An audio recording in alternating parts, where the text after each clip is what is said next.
What's going on, everybody? Welcome to the Buckeye Brunch, as it's newly named. I think you see us go crazy in the chat. Sorry, y'all. We just trying to put together the perfect show for you. That's all that was. Sorry, we're a little bit behind, but what's going on? Good morning. What you got in your cup? Happy to have everybody here. Y'all flood in the comments. Make sure you like that video. Good morning, Ron. What's going on? Nothing much. It was a bit of a scramble. I have a 6:50 alarm and I normally set about 3 after that. I did not do that. The 6:51 went off, I shut it off, and then I woke up at 7:50 and was like, "Holy fuck, I do a show every morning at 8." I was Go like, "Q, are job. you already logged in?" He's Well, like, yeah, "Yeah, I'm here." I'm in here working. So Ron gets fired this time. We'll see if HR rehire him after the show. But what's going on, y'all? So obviously, man, we had a big day yesterday. I want to kind of jump into that a little bit and sort of reflect this little ride we're going on because obviously none of it's possible without y'all. We had a dream to come together, build together a channel where we would have input. We could talk with the team, we could talk with players. Everybody can do that and share their opinion. Their opinions get heard. I think we've done that pretty decently to this point. We've been all right. A lot of stuff to improve and things like that, and we're still trending up. But obviously, big time show yesterday. Ron got to do Bleacher Report. Just kind of want to ask him his overall experience on that, and then we'll go from there. So Ron, you did Bleacher Report yesterday. Surreal moment where I get the app alert and it's like going live on Bleacher Report. I'm like, bro, what are we doing? Like, this is crazy. So I just want to get your reflection of the overall Bleacher Report experience. What was it like? Who called you? What friend showed up that you haven't heard from in 5 years? Like, oh my God, I see you on Bleacher Report. Just let me know. No, you hit the nail on the head. It was a surreal experience yesterday. I mean, I talked to my family before the show, and I was like, I sat down with two producers from Warner Media yesterday that went to college for this shit. You know what I mean? Their parents paid on loans for them to go to college, and they're sitting and producing a Ron James production yesterday, and like that's what they get paid to do. And it was a surreal moment. A year ago I had a private Twitter. The only reason why I got in Twitter Spaces because the downfall of Buckeye Scoop. I had watched so much of it before, and I was looking for Buckeye content and ended up back on Twitter. It's how we ended up in Spaces, and it's just all moved so fast in the last year. It was such an awesome experience. I absolutely could not have done it without the help of Q and Chris Drew, the amount of time that they put into producing that show, the amount of reps that they sat and watched me go through to prepare for that. Chris, just the selfless person that he is, the platform that they have. It doesn't, I mean, Chris and Menace did record numbers on Monday night. And, instead of Chris, celebrating his victory and what I mean, the superstar that he's going to be and the growth of that platform, he sat for 4 hours and helped me write a show and watched me rep it. And then after I repped the show, he sat and watched the tape back with me and going through it. So just the amount of time that went into that production. And Q, I mean, the night before, he sat and watched me struggle through writing 2 lines in that. I mean, that's a 30-minute show. Q sat on live stream and watched me fight to come up with 2 lines for 42 minutes. Just sat there with his head in his hands, watching me stumble over 2 lines for almost an hour. And then after I finally got the line, sat and watched me struggle through a practice run of the show as I'm like falling asleep at night. It's just, I was on the show by myself, but it was such a team effort to make that happen. And the way that it turned out, I couldn't be more happy. To open the Bleacher Report app yesterday and see my face was insane. It was just such an awesome moment, and it was truly surreal. I'm so thankful for all the people that watched the show and made those type of opportunities possible. The fact that Bleacher Report was able to find my name, reach out to me, and ask me to do something like that, and then everyone rallying to support, knowing what it means for all of us and like these opportunities and how big that is for our platform. So I'm just so thankful for everyone around me that helped made that production happen yesterday, all the people that have supported me in the last year that, made my name available to, the people at Bleacher Report and powers that be that asked me to do this. So just overall, just beyond thankful for the experience. I had a great time, super happy with the way the show turned out. So yeah, it's just an amazing experience yesterday. Yeah, man. Just don't forget about us little people when you across from Stephen A every morning. You know, Stephen A. Chris and Menace is charting higher than Stephen A. on YouTube right now. Chris No, is the real superstar. yeah. That's the Nah, one that we got to worry about. nah, he's cooking, man. And yeah, man, it's just crazy from where we were to where we are now. But obviously, this channel goes with y'all, and I feel like this is our channel. This is a channel where we can all come in, share our opinions, and let it be said. And I got a DM last night from a guy, Luke. So I told him I shout him out from the show. He just said he loves the energy. He comes in and it's like he's talking ball with his friends, over a bonfire, with some beers and things like that. And I'm like, that's what we're going for. That type of energy we need to bring, and everybody to feel like their voice is heard and they can talk college football and we're not isolated to, watching somebody tell us what happened in the game. And it's like, what are you talking about? Like, I seen something different. And here you can say how you felt and his voice and opinion. So definitely wanted to do that.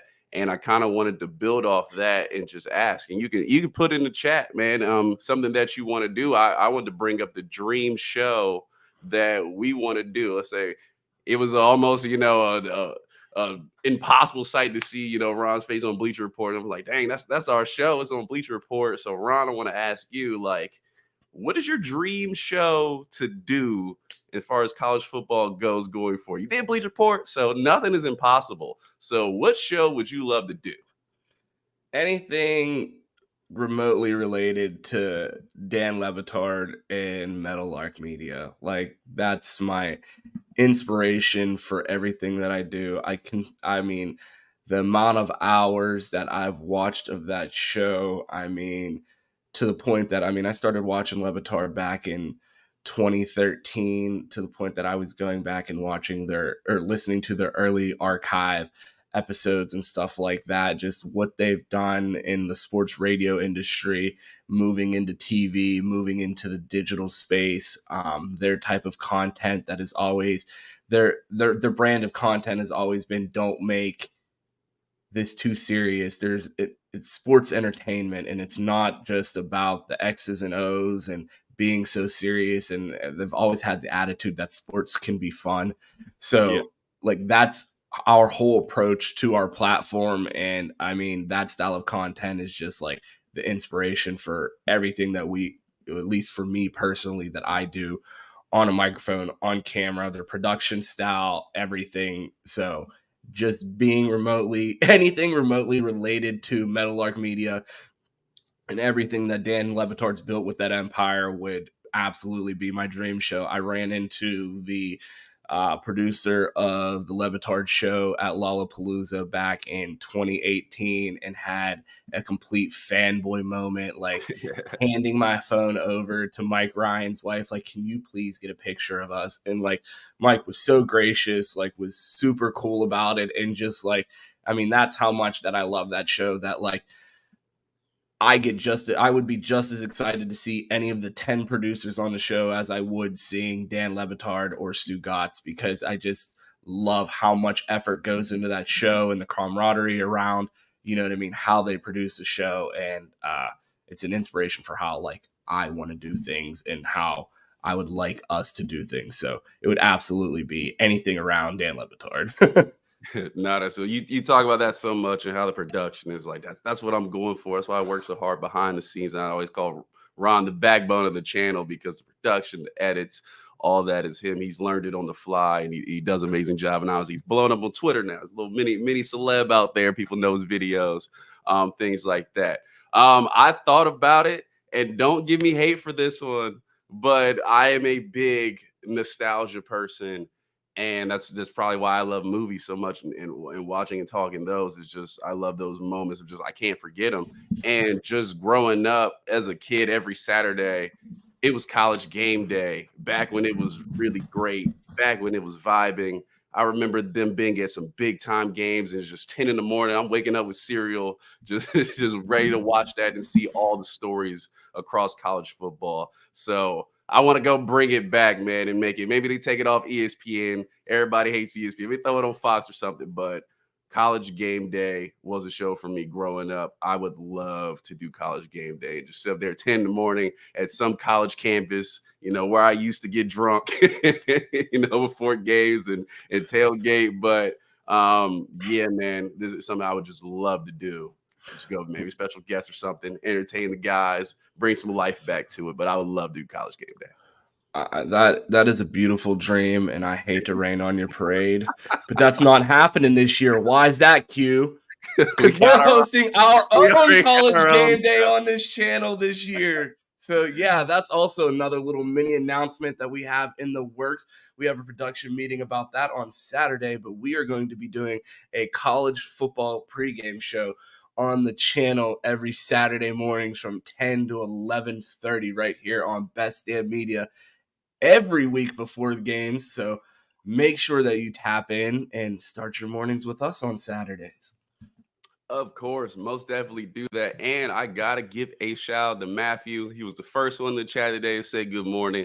Shout out, Matthew. I never forget. First person always gets a shout out. So it's a competition. You want that shout out? Be the first person to be in the chat. But yeah, hey, oh, go ahead, Ron. Before we even get into the stat predictions, we did a whole lot of fart smelling. We did another show on the platform last night. And it wasn't just the big Bleacher Report. We launched a new show last night. So let's talk about that for a second, too, before we get into the stats prediction game. Yeah, hitting on that. Fans Edge came over. That was Mike's show that he had on the channel. I like the format. I like the flow of those guys. And last night Cam went on with them, and it was madness, man. It was crazy. It's a lot of energy. So they're gonna do Wednesday nights, obviously, but it was very fun. I was talking to Chris. I was like, "There's gonna be so much clippable content and crazy takes." So definitely check those guys out. Their episode is up now, so you should be able to find it. It was a lot of fun tuning in, and they got good chemistry. It's crazy. It's wild. So if that's what you want, that's the place to go and find it. Yeah, super excited to have the Fans Edge over here on the BDMG platform now. Super excited that they added Cam to that platform. And yeah, having a national show on the channel, I think, is super exciting. We have a ton of Buckeye content, but we're starting to expand. We're going to have a national pregame show. The Fans Edge is now a national college football show, and I know they talked some NFL on there as well. So yeah, if you missed last night's episode, I'm sure it's the episode right before this one in the stream. So after this episode, make sure you go check that out. And yeah, tap in with our guys at 6:30 on Wednesday nights for a national college football show with Mike, Cam, Disney, and EG. Yeah, 6:30 Central. So if you're Pacific, if you're Eastern time, it's 7:30. So just make sure you don't get that. Most y'all on the East Coast. But yeah, man. So enough talking about what we doing, what's coming up. This episode is pretty much for y'all. We're gonna do some stat predictions. We're gonna have fun. We're gonna guess. So we have some player over unders, and then we have some team, I guess, questions more so, or guesses to which player is gonna fill this particular spot. So I read through, and big shout out to the Buckeye cast. They did a player over under, and I was watching that and was just like, all right, cool. Like I see this would be fun to guess. So we're gonna start right at it with quarterback. So these are the stats. So let's say Devin Brown's quarterback, what we've been hearing, yada yada yada. So we're just gonna assume that if Devin Brown starts, this is the stats: yards over under 3,099 yards and a half, and touchdowns over under 33 and a half touchdowns. Ron and chat, what do you got? Give me the over, baby. We're betting our team, bro. I'm taking the over. 3,100 yards. What CJ have last year? CJ had 3688 for yards, and he had 3688. I said during the pre-production, I was like, set the line at minus 200 of what CJ did last year, and that took me to 3,400. So I think Devin Brown smashes that over. And also, would CJ having touchdowns? 41? 41? I think Devin gets right around the 44 range this year. A Punk is 300, is 3,100. So he's over under that mark. You know what you got. So, yeah, so Devin Brown, I think he will go over on yards. Touchdowns 33.5. I would say, hey, we went to the natty. He goes over. I think I think the touchdowns may be close. I think yards, he'll break that.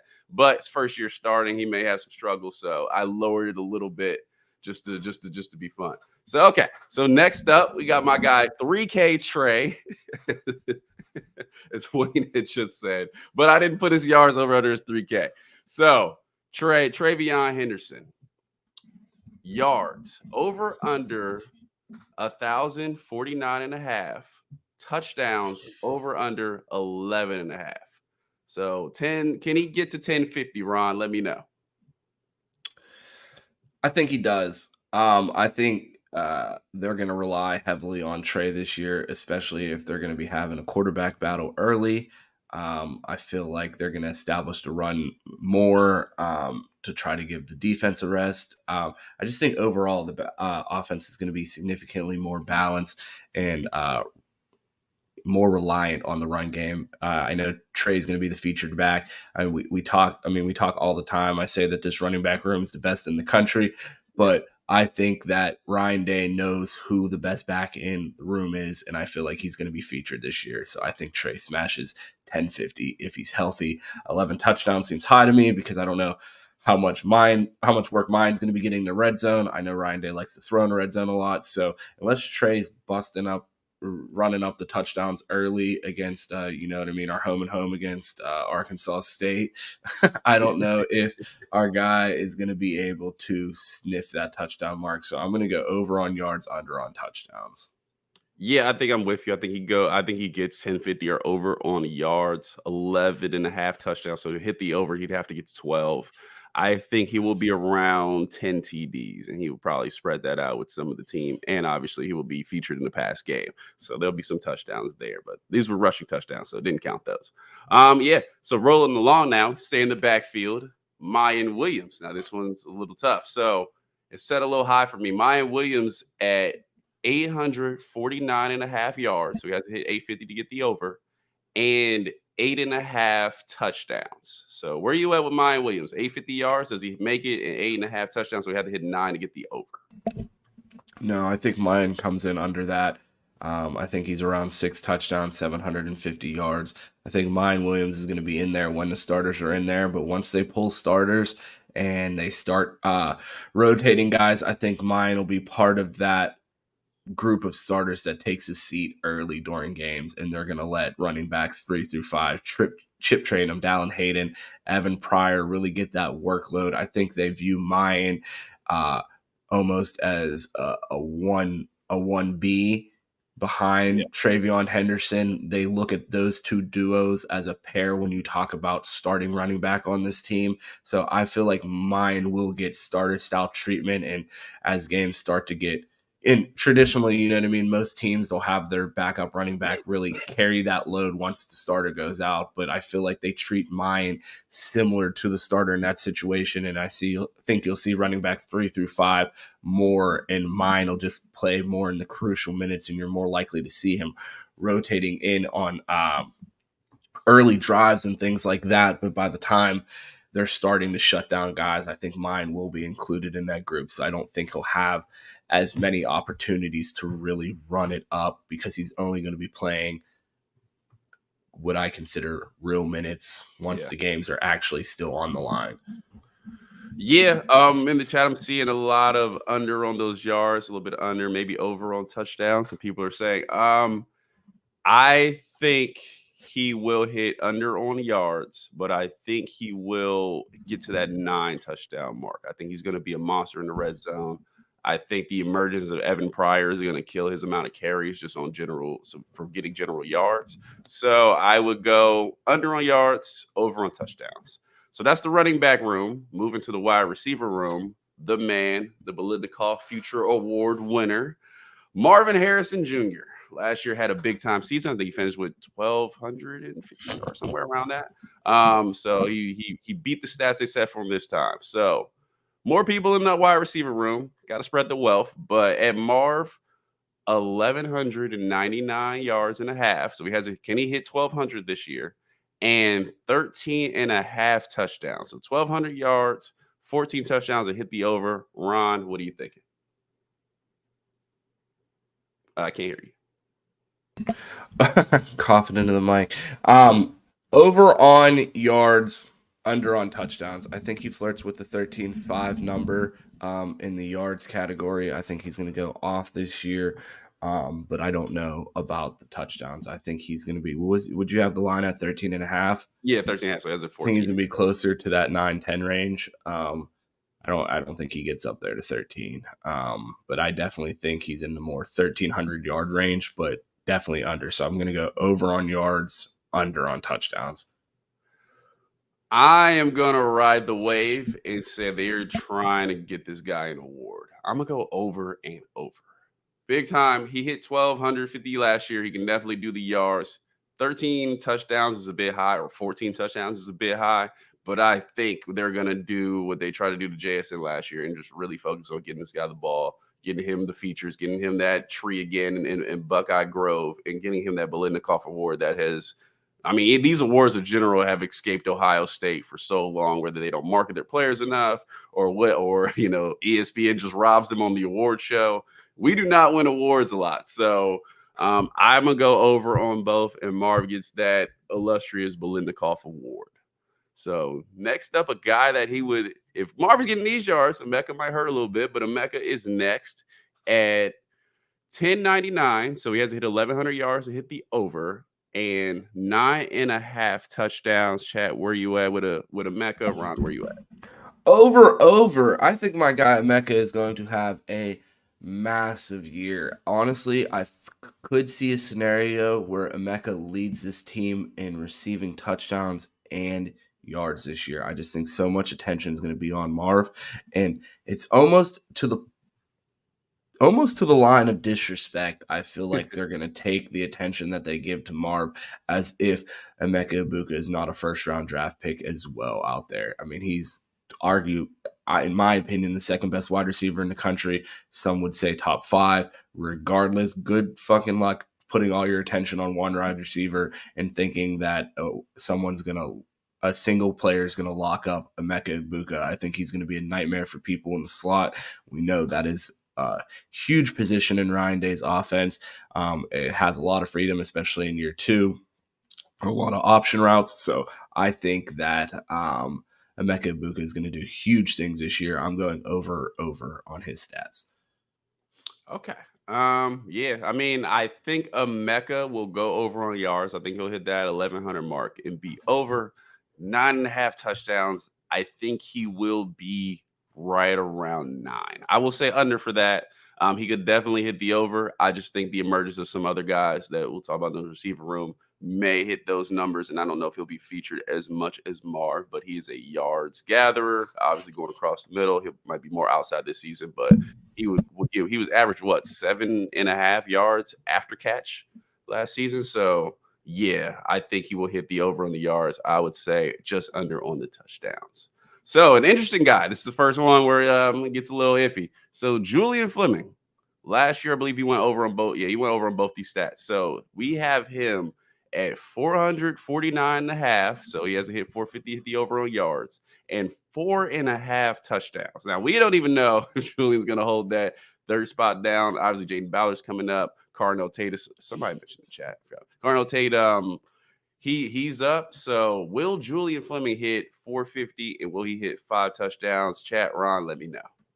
Well, let's double up this question. Let's apply this line to Carnell Tate too.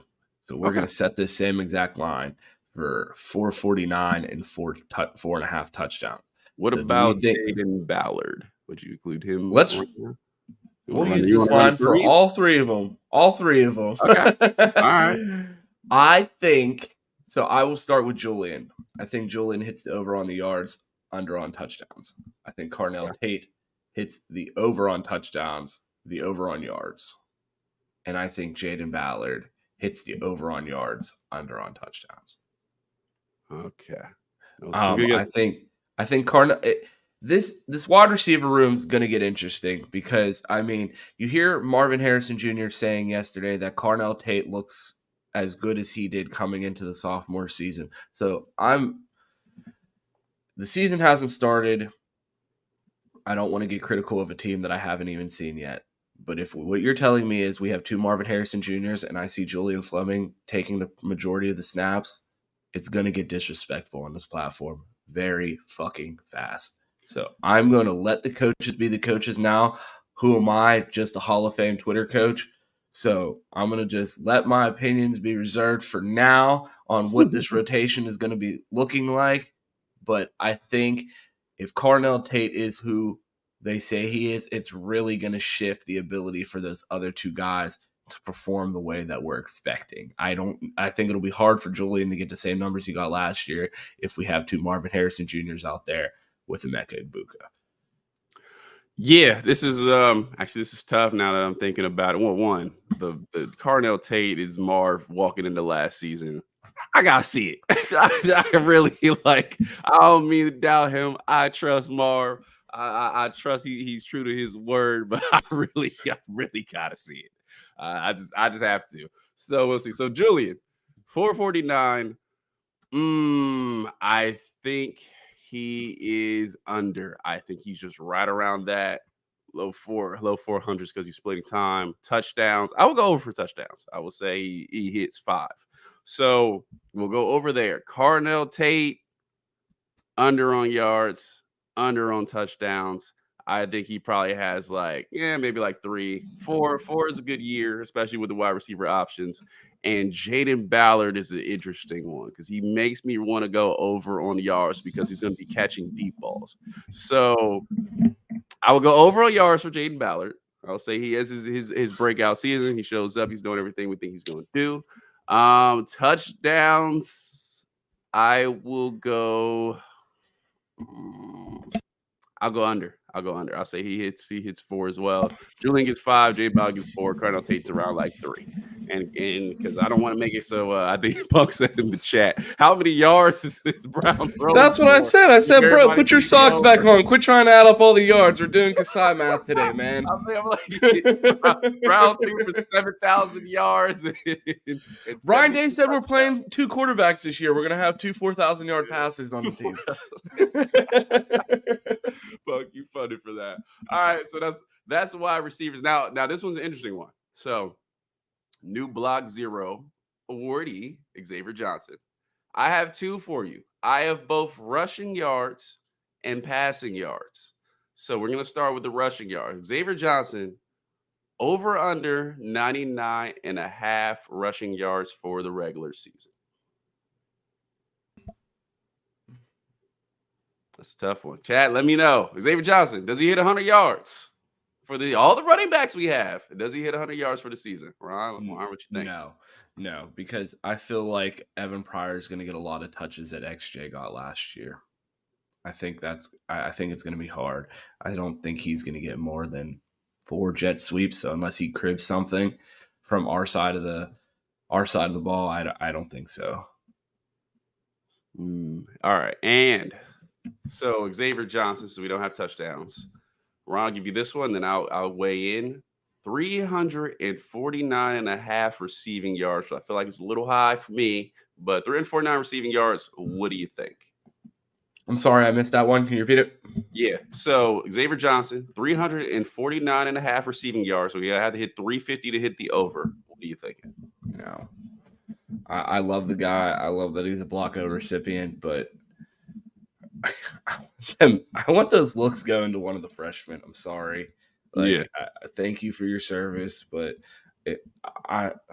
when he's in there, I hope he gets his opportunities, but I think they're going to be limited this year. There's just too much talent at that wide receiver position, and if he's not outperforming Carnell Tate and the freshmen, I just don't see them giving him – I don't see him getting the opportunities. Yeah, I'm with you there. For rushing yards, I see a split of over and under. For passing yards, I'm mostly seeing under. I think I think he will hit the over for rushing yards. I think Xavier Johnson is going to have a couple big plays in there, kind of his shining walk into the sunset for this Buckeye team. I think he will hit the over rushes at 99. So, XJ, if you watching, man, hit 100, making you look good. Passing yards, yeah, with the three guys we just mentioned, not even mentioning Ennis in there, who's going to take some snaps. I would say under the 349.5 for receiving yards. Definitely think he will make an impact. He'll show up in some games, but I don't know if he'll quite hit that number. But I thought that one was interesting. So now for Ron's favorite target on offense, Cade Stover. We have the over-under for him. See what he can do. Cade did pretty well last season with 36 receptions. He got a lot of targets. So these are definitely possible if he gets the same targets as last year, which I don't know if he will. But for yards, Cade Stover, 399.5 yards. He has to hit the 400 to hit the over. And for touchdowns, 4.5 TDs. So does Cade Stover get 400 yards, hit the over? And does he get the 5 touchdowns, hit the over? Ron, chat, let me know. Do you know off the top of your head how many touchdowns he had last year? I have no clue. I do not know off the top of my head. Probably like 5, I would guess. Give me a second. Go ahead, look that up. I'm seeing. He did have 5, 406 and 5 touchdowns. So where's the line right now? So that would, if he hits that, he would hit over 399.5. So he has to 400 yards to hit the over. Double under. Double under. So he's not doing what he did last. I think healthy Joe Royer is more of a passing threat. I think G. Scott is really, really going to push Cade Stover this year to be that first tight end to come out on the field or be the tight end that takes the most snaps. So I do not think the opportunities will be there for Cade to duplicate what he did last year. And I thought we threw the ball to Cade entirely too much. So I'm hoping that number is under. Yeah, I'm seeing. Well, some people are saying over. So I'm getting some overs. Dylan says Cade's going for 500 yards at least. Punk says under. Des says under. Shout out to Des. Yeah, I think Joe Royer is going to eat this year. I think the emergence of him makes it hard for Cade to hit those numbers from last year. And he did get a lot of attempts last year to actually hit those numbers. So I'm going to go under. Actually, you know what? Give me under on yards. I'll give Cade 5 touchdowns. I'll give him 5 touchdowns this year. So I think the emergence of Joe Royer will be I think they'll both be around the same amount of touchdowns, even though Joe Royer, you just feel his impact more. So I'm clipping this after the shows because if I see Cade dropping red zone targets in the Michigan game, I'm gonna be like, "See, Q, this is you. He's trying to hit that over for you." Luckily, we went on the road at Arkansas State, and he caught 2 early in the season. So, give me 5 TDs for Cade. Under, over for me. All right, this might lead into our first paid advertisement of the show, but kick return, punt return. The numbers are not high. It's at 0.5 because we haven't had one of each in who knows how long. So, Ron, chat, do we get a punt return this year? And do we get a kick return this year? Where are we at? No, we do not. Under. Fucking under. Unless we got a new special teams coordinator while I was on Bleacher Report. No, you see the fucking goofball that we put on the graphic today. Parker fucking Fleming. There's absolutely no way with him leading our special teams that we return a kick or return a punt. Now, I'll go over on us. I bet you we give up one this year. Come on, man. I bet you we give up one, but do we get one? No. So I'm taking the over on us, 0 for us. Not the over. Come on, man. Dear Jesus. Okay. Man. Parker Fleming is really trying to fuck this up. He's really trying because it's not that hard. It's not that hard. There's way too many athletes on this team. If Jaden Ballard returns kicks, give me the over on kick return. Bro, I wouldn't be surprised if they're like, yeah, we got Zen Mahalski returning punts this year. Like, what are we doing, bro? Oh, my God. Okay, give me over. I think we get at least – give me over. Give me over on both. I think we at least get 1-1 this year. This is the year. This is the natty year. We got to break this curse. Now, I will do a follow-up question. How many punt returns and kick returns do we need this season to save Parker Fleming's job? Ron, what's the over-under on that? Where does the Mark Emeka get fired? Egbuka better look like fucking Devin Hester, bro. Yeah, that Devin Hester had like 6 or 7 punt That's what I'm returns. saying, bro. And I need a 70-yard field goal to save his job. He's not. Yeah, he's fired. He's fired. that's the end of him. All right. Taking this moment, everybody like the video. Oh, I got one that we didn't put on there. Go ahead. Go ahead. No, go ahead. No, like the video. Do the house cleaning. Yeah. Like the video. Share the video. Again, we're here every morning at 8 a.m. We got some good stuff coming for you later in the week. So we'll preview that close to the end of the show. Make sure you like the video. Make sure you share on the timeline. We got 38 people in here, so make sure you run that up. We appreciate y'all having. Hope y'all having fun with this. We got more to go. But Ron, go ahead. You had an extra one, so let's hear it. Yeah, and before I start this, I want to preface this with Punk, shut the fuck up. Do not even answer this question in the chat. This is for Buckeye fans only. Do we make a 50-yard field goal next year? Over under 2.5 50-yard field goals. Oh. Who's kicking at this point? Oh, yeah, so we got a new kick. Okay, yeah. No. He was hitting like 60-yarders on That's the what I'm saying. Give me 2 over. Give me 2. I'm smashing the over. We're the line now. I'm smashing the over. He's going to come redeem the 7 scholarship kickers that we have. That team right there. It's a team within a team. Speak for them. 2 over. I don't know the kicker's name. I don't remember his name, but he was smashing like 60-yarders. So give me 2 over. Give me 2 over. I'm gonna go under. I do think we make at least 1, but I don't know how inclined Ryan Day is gonna be to actually kick them. You know what I'm saying? Like, I don't know if he's gonna actually. I feel like more times than not, he's gonna keep the offense on the field than he is to attempt one. So I'm gonna go. I'm gonna go under. I'm looking at the roster right now. I've seen 2 kickers. I don't know either one of their names, which is right on par for Parker Fleming. I know we like to have about 4 of them things on the roster. So I'm going under. I think we're going to make a couple, but 3, I just don't see us attempting enough to make 3. All right, that's fair. We'll say that's fair. All right, man. Let us know in the chat. Do we make over? I'm seeing some overs on here. So we gotta make some field goals. We can't score every drive, even though we hope we can. So Ron, you have this segment. I know you got some leaders that we're gonna guess and some quick questions. So take it away. It's all you. Yeah, so I have a few couple props that I put together. Q was a little bit more official in his show prep today. He actually went and got Vegas numbers from a podcast. Your boy was out here like, who's gonna lead the team in rushing? and let me tell you right there, we will do defense. So I will pull the defensive stats, and we'll do that on a later episode. If y'all like it, let me know if y'all liking this. Like the video, show me you liking the stat guess, and we'll do defense. So go ahead, Ron. So I want to start with leading rusher. Who do you think leads the team in rushing this year?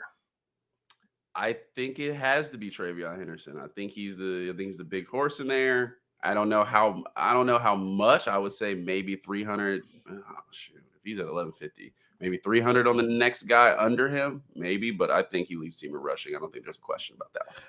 Our guy Terry T asked us this question the other day via super chat, so I'm going to revive it because I think my answer is changing. Leader in receiving touchdowns and leader in receiving yards. Receiving touchdowns, Marv.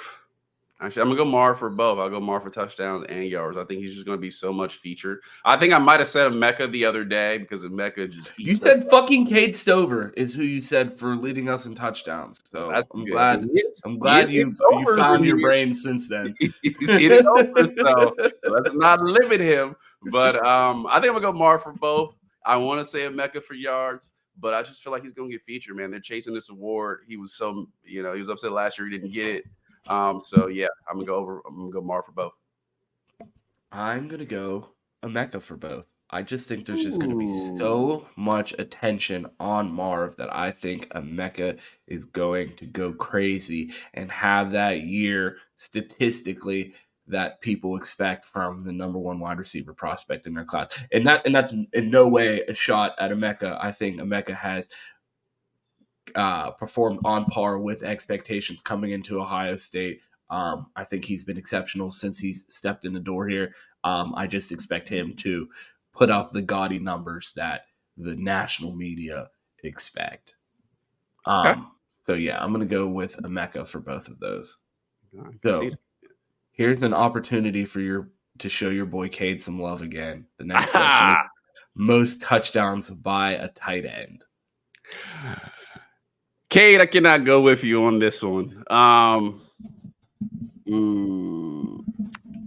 little bit of me wants to give some G. Scott love. The Joe Royer hype is just a little high. I feel like G. Scott could definitely weigh in this more than we're thinking he's going to, especially we're all thinking he's tight end 3 right now. But I can't go away from Joe Royer. It's too much hype. I'm buying the drinking the Kool-Aid. Joe Royer. I said Cade at 5. I mean, that's crazy amount of TDs for tight ends, but I think Joe Royer may hit 5 or 6. I think Joe Royer is going to be dynamic. I'm gonna might have to kick myself off the show after I say this. I think it's gonna be Cade. I think Cade leads. You folded. I'm pussy. I think Cade has the most touchdowns for tight ends. I just think he's going to have the most opportunities. He's a big body guy there in the red zone, and I think he will clean up with some garbage touchdowns early in the season. Now, see, Wayne lesser competition. Wayne said he might get 3 against Indiana. Cade, do not expose my red and white brethren. Keep it respectable. Q's a closet Hoosier. Yeah, we can't not too much disrespect over there. But Arkansas State go crazy.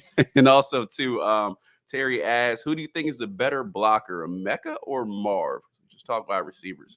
I think Emeka is actually the better blocker than Marv. Marv is more physically imposing, but he doesn't like contact like that as much, I would say. We haven't seen that from his routes and him getting off the line. He doesn't like as much contact as he should, because you see him and you're like, man, he should be throwing people out the club, but he really doesn't. So I would say Emeka. Absolutely. Most sacks. I'm starting to wonder here, but I'm sticking to my guns with this one. Go ahead, Q. Let me know who you think. Yeah, man, I talked about it in Nauseam the other day, how Jack Sawyer's draft stock is going to be particularly based off of his sacks. He's going to get those one-on-ones. So I would hope it's Jack Sawyer. I would say Jack Sawyer. If I had a sleeper, I think Mike Hall is about to go crazy. You think we're going to have our leading the person who leads our team in sacks is going to come from the interior? If it is not Jack Sawyer, and Kenyatta Jackson is another one to look out for. I think he is going to have some high sack numbers as well. I think it will be Mike Hall. So just for the interest of the show, my sleeper is Mike Hall. I think Mike Hall could sneakily get 8 sacks, which is not a low number at all. I think the national media is going to be making the low-hanging fruit joke all season of Sack Sawyer during the broadcast. And I just think he's gonna be the guy. I think he's gonna lead us in sacks. I think that he's gonna become a household name this year, and I feel like people are sleeping on him and forgetting that he was a top 5 player in that 2021 class.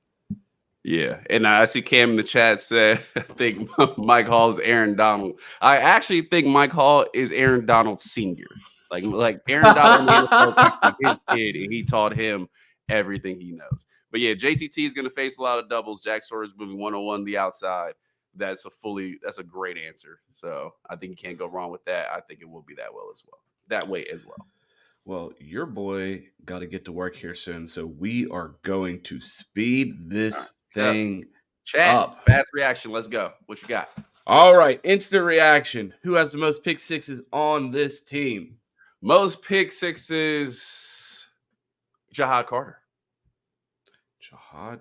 You know who I'm going to go with? Malik Hartford. He's cribbing some shit. Most interceptions. Most interceptions. Give me Denzel Burke. Give me Denzel Same. Burke. I'm going with Burke. How about who leads the team in tackles? There's only one right answer. Yeah, Tommy Eichenberg had over 100 last Tommy year. Heismanberg, you're not getting to New York without leading your team in tackles. We already know who the answer to that is. More snaps, C.J. Hicks or Steel Chambers? Ooh, man. Give me Steel Chambers right now. Give me Steel Chambers. I'm going to have to go with Steel Chambers as well. More snaps, Tyleik Williams or Tywone Malone? Tyleik. I think Tyleik will start. They hyped up Tywone on Buckeye BS a couple weeks ago, but I think Tyleik was just hurt. I think he will start, and I think he will be a monster this season.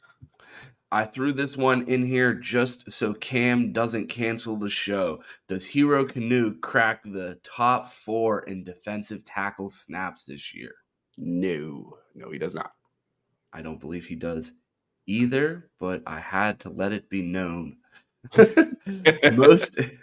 Most snaps at free safety, Jahad Carter, Malik Hartford, or Josh Proctor. Well, to get the most pick sixes, Jahad Carter has to play. I will go with Jahad Carter. Whoa. Is this breaking news? Do I need to call the real estate agent? No. Are you selling? Are you selling your house on Proctor Island? He will be second in snaps at free safety. He will get the second most snaps. He will be seen. He will be heard. He will not be forgotten. I thought we had a for sale sign going up. Nope.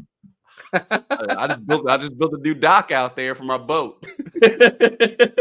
Yes, because ain't no one else building one. It's a one slip dock there on that island for you, buddy. No more boat traffic coming through. It's hard to get in and out of there. So many people trying to get on the island. So get your real estate now. Buy early. But no, I had a great time doing this show this morning. We wanted to get our guy Mike on here to again talk about the national show that we added to the channel last night every Wednesday at 6:30 with Mike, Cam, EG, and Disney. So if you guys didn't get a chance to check that out last night, make sure that you guys are getting that into your college football rotation because we're really ramping up things here on the channel. Have a meeting about our college football pregame show coming soon. So super excited, super thankful for you guys always supporting us. None of these opportunities would be possible without you guys. Like we wouldn't be adding more shows if you guys weren't watching. So super thankful that you guys support us and that we're able to continue to create. Q, let the people know where they can find you. Well, appreciate y'all tuning in. Trav, I seen your question. You're not behind. Those are regular season stats, not a national championship or college football playoff stats. None of those. So just regular season. If you want to find me, man, City Boy Quitting on Twitter. Send me a DM like Luke did last night. Love to chop it up with people. Flying to Johnson on Instagram. Minor League Films here on YouTube and TikTok. Ron, where can they find you? Also, Ron, let them know what's coming tomorrow as well. We can do that. Oh yeah, we have a special guest tomorrow. My buddy Jordan is going to join the show. Super knowledgeable Penn State guy. We're going to do a Penn State preview tomorrow. I know that's one of the biggest games on the schedule next year. The flow of information is dying down a little bit coming out of camp, so we want to start talking to some people from other teams on the schedule, and we're going to try to get people from other fan bases that we're going to be playing this year and beat writers and things like that on here. So our audience could become a little bit informed on who we're going to see on the schedule this year. Because, I mean, we know our opponents somewhat, but we don't know them as well as other fans and contributors from other fan bases. So I'm super excited to have him on tomorrow and do this Penn State breakdown. So that's going to be exciting. So tune in tomorrow because we are going to have a lot of Penn State talk on here because I think that's going to be one of the biggest games this season. So yeah, if you want to find me, you can find me on Twitter at 2_TES. It's the same thing on Twitch. You can find me on TikTok at 2Shiesty. Here every morning with my guy Q for the Buckeye Roast. And of course, every Sunday with our guys Mike and Cam doing Buckeye BS at 10 a.m. And on Bleacher Report, go fire that video. Yeah, and if you missed the video yesterday, it is still live in the Bleacher Report stream. Go ahead, download that Bleacher Report app. find the Ohio State team stream, and you will find me right on the news tab. I did a 30-minute show on there yesterday. Super excited, super thankful for Bleacher Report. So if you missed that, check it out. If you missed the national show, make sure you check that out too. Appreciate you guys always tuning in on the channel, and we will talk to you tomorrow here on the Buckeye Roast. From my hometown.